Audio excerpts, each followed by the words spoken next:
سلام زغبركم تخاتلتي مرب سبورت سينما سمرة زنا حجة تحستونا بتقلب قدسات تخاتلتي channelنا بوشت مسمر رخيبهم حبريتا كنهبهم كابز حتتونا تبقيسنا إن أغربالكم زلنايو سناي مكتتال اتزنبر حتو إيرتراويان تقادمتي يخونو كالوت تساتفتي چامبيون قددم بشكليت عالم كلتشحن إسران حموشين رواندا ولا أي تعوتو جن زخلو تسعات أفسي سومسي متبابعي شيلمات يهلوهم دو يخون كالاي ازود دركه بعبيو كندي وصايتات استغبروا لي يخون سالساي ناي تعواتي برور ماراليا چامبيون قددم بشكليت عالم كلتشحن إسران حموشين ريمكو إيفينيبول مس ميكانيك بشكليت ناي تاغانتا بزغات ناي قالات مسحاب انتاي نيرو اتزغات صقم كاب معواتو صلوا نيرو ودو زبلو زتوكسنا حطوتات ملستات ونقربلكم سناي مكتتال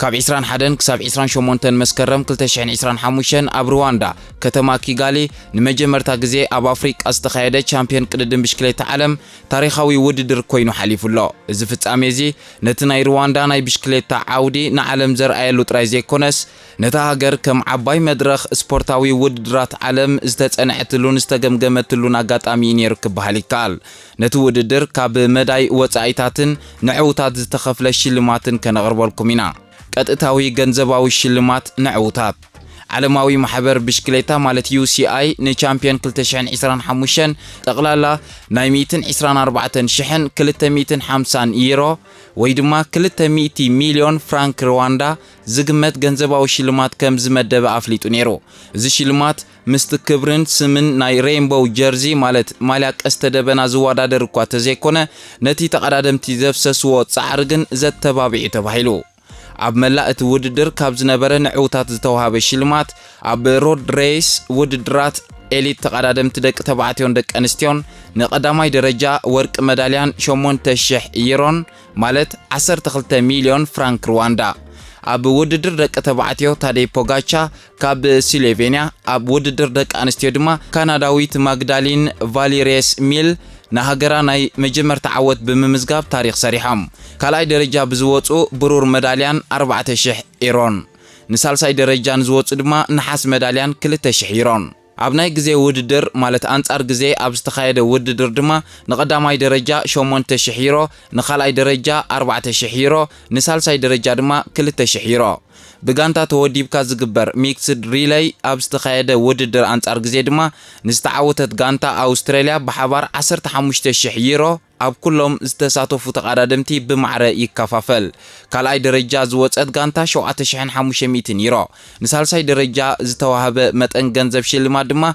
3750 يورو ابناي تحت 23 عامتن ناشتون مالت جونيور استخايده وددر دما زوم تقادمتي ببدرجهم زتوهبه شلمات غنزب تداليو نابنت تعواتي وددر تحت 23 عامت قداماي 4000 يورو خركبن كله تعواتي وددر ناشتو مالت ناي جونيور وددر دما 2000 يورو تشليمام كاب استقرب الشلمات حليفو تقلالا وصايتات ناي زعلم لخاوي وددر نمئنقاد بوغي تገልጸን يخون امبر እዚ خمز زامسل عب وددر مليونات دولارات زوص بزح نغرات زحقوف مخانو غلوصيو زوم وصايتات كم هاغراوي وفرمبر كم وصاي طراي ايكون زرايو اتوم قند وصايتات زوصلم عودታት እንተዳሪናዮም ቀዳማይ መሰረተ ልምዓት ኮይኑ ነቶም ንውድድር ዝተጠቀሙሎም መንገድታት ምጽጋንን ምሕዳስን ከምኡውን ንደገፍቲ ዝኸውን ምቹእ ባይታታት ምፍጣር እቲ መወዳደሪ መንገዲ ኣዝዩ ፈታን ኮይኑ ሙየርዱ ኪጋሊ ዝኣመሰሉ ዓቀበታት ዝሓዘ ብምንባሩ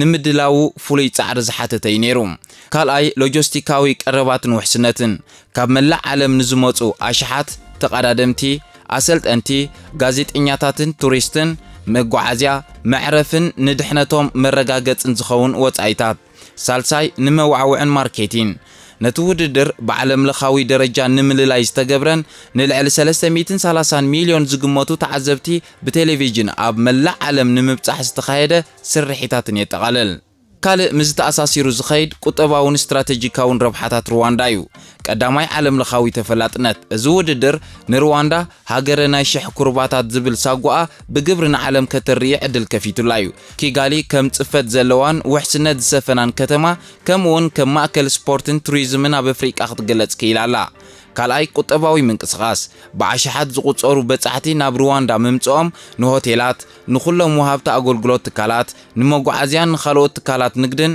ዓብዪ ኣታዊ ኣምጽኡ እዩ።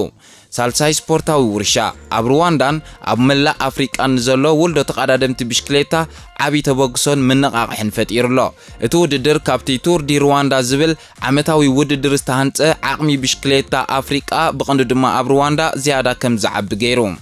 ኣብ ኪጋሊ ዝተኻየደ ሻምፒዮን ቅድድም ብሽክሌታ ዓለም 2025 ካብቲ ዝተኸፍለ ገንዘባዊ ሽልማት ንላዕሊ ትርጉም ዝነበሮ ታሪኻዊ ፍጻሜ እዩ። እቲ ገንዘብ ንውልቀ ተቐዳደምቲ ወሳኒ እኳ እንተኾነ እቲ ሓቀኛ ዓወት ግን ንሃገረ ሩዋንዳ እዩ።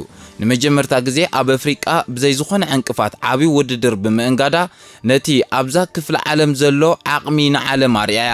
እቲ ንውድድር ዝወፀ ወጻኢታት ንመጻኢ ኣብ ቱሪዝም ወፍርን ስፖርታዊ ልምዓትን ዓብዪ ፍረ ከም ዘፍሪ ዝግመት ስትራቴጂካዊ ስጉምቲ እዩ ነይሩ።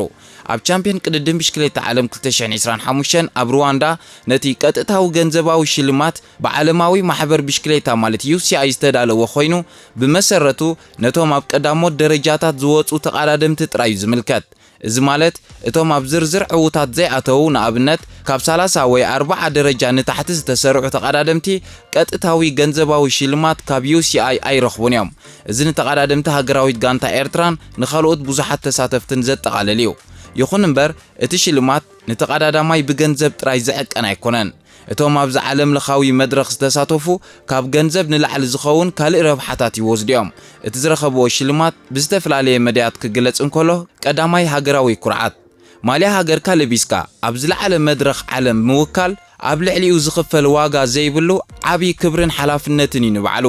ኤርትራውያን ተቐዳደምቲ ነታ ኣብ ዓለም ብባህልን ፍቕርን ብሽክሌታ እትፍለጥ ሃገሮም ምውካል እቲ ዝዓበየ ሽልማት እዩ። ነፍሲ ወከፍ ተቐዳዳማይ ነታ ፍልይቲ ማልያ ቻምፒዮን ዓለም ማለት ሬይንቦው ጀርዚ ንምልባስ ዝዓለመ ሕልሚ ሒዙ እዩ ኣትዩ። ኣብቲ ቃልሲ ምስታፍ እውን ካብኡ ዝዓቢ ነገር የለን። ካልኣይ ሞያዊ ተመክሮ እዩ። ምስ ከም በዓል ታደይ ፖጋቻ ሬምኮ ኤቬኔፖልን ካልኦት ሓያላት ተቐዳደምትን ጎኒ ንጎኒ ምግጣም ንሓደ ተቐዳዳማይ ዓቕሙ ንምዕባይን ታክቲካዊ ኣተሓሳስብኡን ንምስፋሕን ዝሕግዝ ፍሉይ ተመክሮ እዩ። እዚ ናይ ሩዋንዳ 2025 መወዳደሪ ቅርፂ መሬት ብፍላይቶም ከም ሙርዲ ኪጋሊ ዝኣመሰሉ ዓቐበታት ንኹሎም ተቐዳደምቲ ሓድሽ ፈተነ እዩ ነይሩ። ነዚ መንገዲ እዚ ምግጣም ሓደ ርእሱ ዝኻለ ዓወት እዩ። ሳልሳይ ነጥብታት ናይ UCI ኣብ ሻምፒዮን ዓለም ምስታፍ ንሃገራት ነጥቢ ንምእካብ ኣገዳሲ እዩ። እዞም ነጥብታት እዚኣቶም ንዝቕፅሉ ዓበይቲ ውድድራት ብፍላይ ድማ ንምድላዋት ኦሎምፒክ ኣገደስቲ እዮም።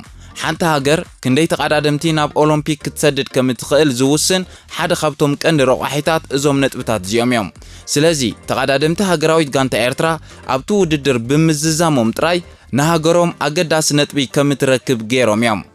ራብዓይ ድጋፍ ካብ ሃገራዊ ፌደሬሽን ወላ እኳ ካብ UCI ዝርከብ ገንዘባዊ ሽልማት እንተ ዘይተቐበሉ ተቐዳደምቲ ሃገራዊት ጋንታ ኤርትራ ብመንገዲ ሃገራዊ ቅድድም ፌደሬሽን ብሽክሌታ ኤርትራ ዝተሸፈኑ ወጻኢታት ኣለዎም። እዚ ድማ ወጻኢታት መጓዓዝያን መዕረፍን ናውቲ ኣልባሳትን ናይ መዓልቲ ክፍሊት ማለት ኣበል ዝበሃል ኣብ እዋን እቲ ውድድር ንዝህልዎም ውልቃዊ ወጻኢታት ዝኸውን መካሓሲ እዩ። ሓምሻይ ተፈላጥነትን መጻዕድላትን ኣብ ከምዚ ዝበለ ዓብ ውድድር ብሉጽ ብቕዓት ዘርኣዩ ተቐዳደምቲ ዓይን ዓበይቲ ክለባት ክስሕቡ ንቡር እዩ። እዚ ድማ ናብ ዝሓሸ ውዕላት ከምርሖም ዝኽእል ዕድል ይፈጥረሎም።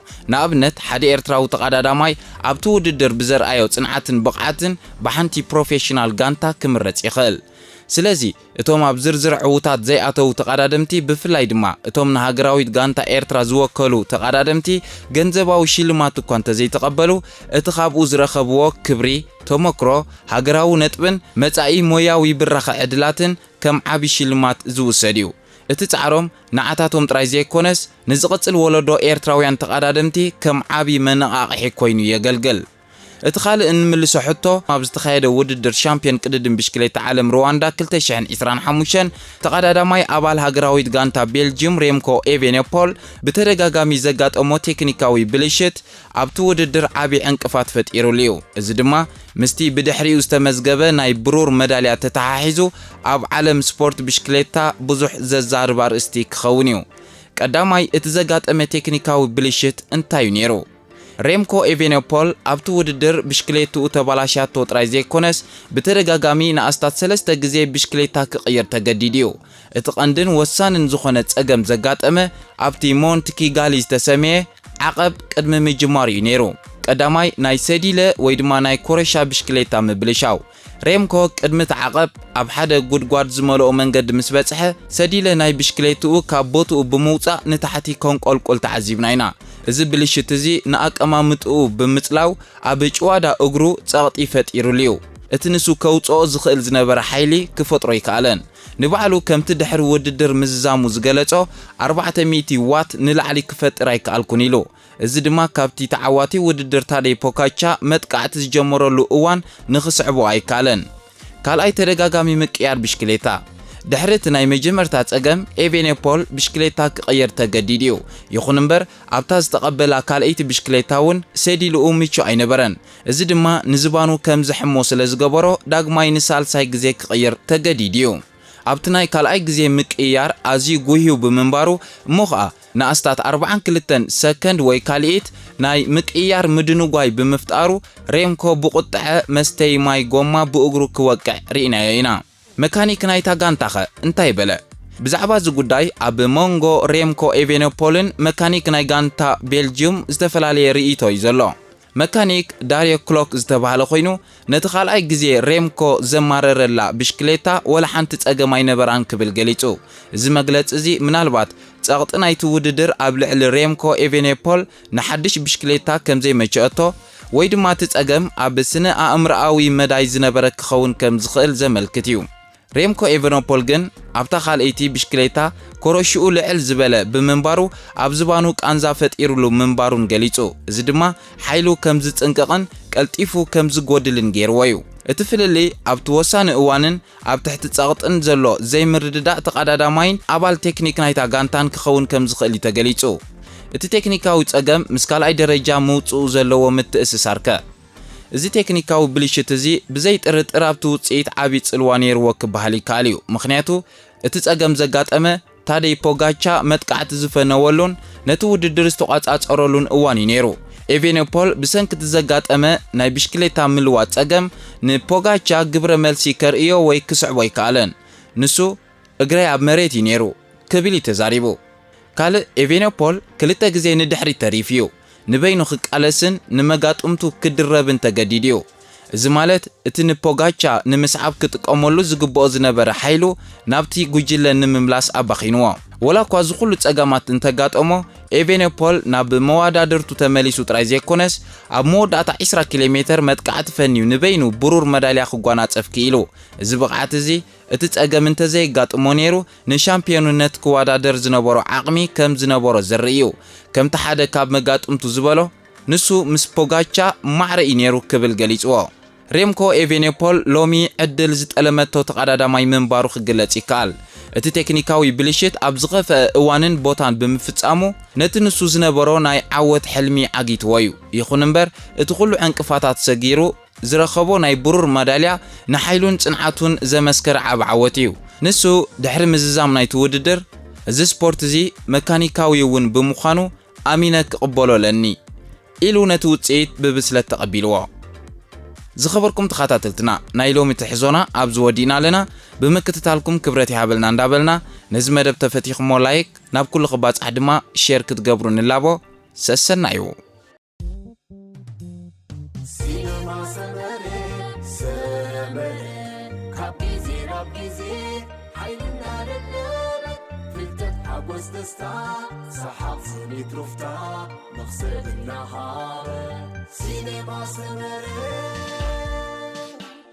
Cinema سمرت أطعم زنك نحولي عاما كوميدي دراما حلالات وزاتا سبورت في المتعة